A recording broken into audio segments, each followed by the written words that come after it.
كنت عايز اقول حاجه بسيطه جدا، وهي بعنوان فارق بالمعروف. فارق بالمعروف. والفيديو ده وانا بعمله مش بس هو ويمكن يستفيد منه غيري، انا كمان عايز استفيد من تعليقاتكم عليه. انا عارف ان كلكم طبعا ناس يعني كل الناس اللي بتتابعني ناس عندها خبره وناس عندها تجارب كتير، فاكيد عندها خبره في الموضوع. ففيديون بآرائكم في التعليقات، واعمل لايك للفيديو وشير، ولو اول مره شوفنا هنعمل متابعه لسه. اللي عايز يخرج من حياتك سيبه يخرج، سيبه يخرج بالمعروف. سيبه يخرج بالمعروف، لان ممكن يكون هو شايف ان انت اخطأت في حقه خطأ يستدعي الخروج،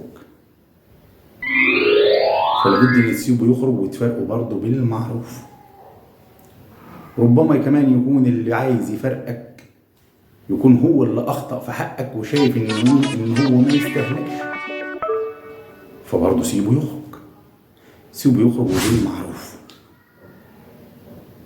ولو هو ما عرفش المعروف خليك انت تعرف، على حسب القول اللي بيقول لك ايه: افعل الخير في اهله وفي غير اهله، فان لم يكن اهله فانت اهل.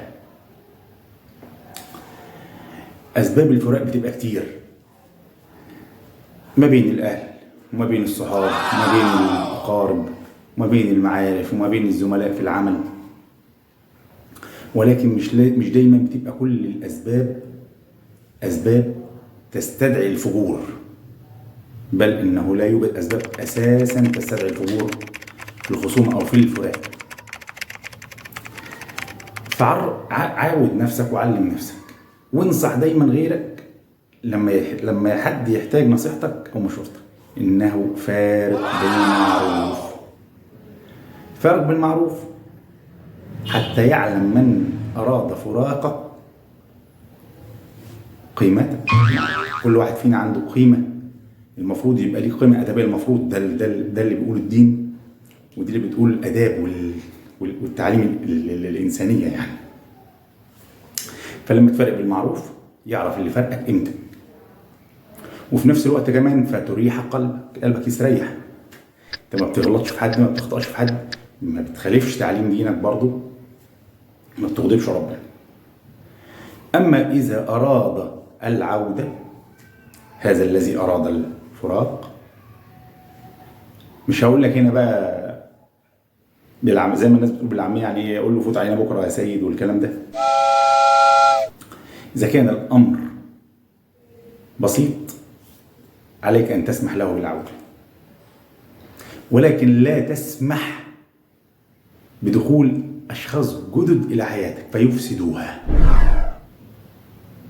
الا بعد يعني اجراء امور كتير جدا. لان احنا كلنا في بدايه حياتنا بنصادق ونصاحب في المدرسه وفي الدارس وفي الكتاب بيطلع كل واحد فينا بيطلع في حياته كده بخلاصه كده، عنده صديق او اتنين او تلاته او اربعه، دول اللي بيكملوا معاه من جمله العشرة والعشرين اللي هو عارفهم في بدايه حياته وهو لسه طفل. فحته انك بعد ما تبقى عندك بقى 40 سنه ولا 45 سنه انك تصادق تاني كمان مره بنفس القيمه والقوه اللي حصلت لك قبل كده بتبقى صعبه. مش بس عشان كمان ممكن بيبقى اللي عايز يعني يدخل حياتك ده هو اللي فيه المشكله، احيانا بيبقى انت شخصيا اللي فيك المشكله. ايه هي المشكله؟ احيانا بيبقى انك لا تملك العطاء. خلاص انت عملت تجارب كتير، اعطيت كتير، برضو اخدت كتير، فما بيبقاش عندك قدره للاخذ والرد، فبتبقى احيانا المشكله عندك انت. يعني ما توسعش علاقاتك بدون داعي. ده الموضوع بتاعنا النهارده. وليه انا بعمل الفيديو ده النهارده؟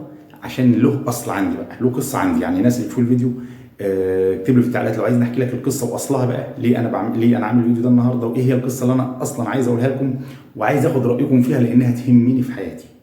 قولي في التعليقات تحت، كمل او قول، هحكي لكم القصه، واستنى برضه رايكم. اعملوا لايك واعجاب، اعملوا اعجاب للفيديو وشير، وتابعونا على الصفحه وعلى قناه على اليوتيوب حسام النحال، وعلى صفحتي على فيسبوك عيله لوكال. ومع السلامه.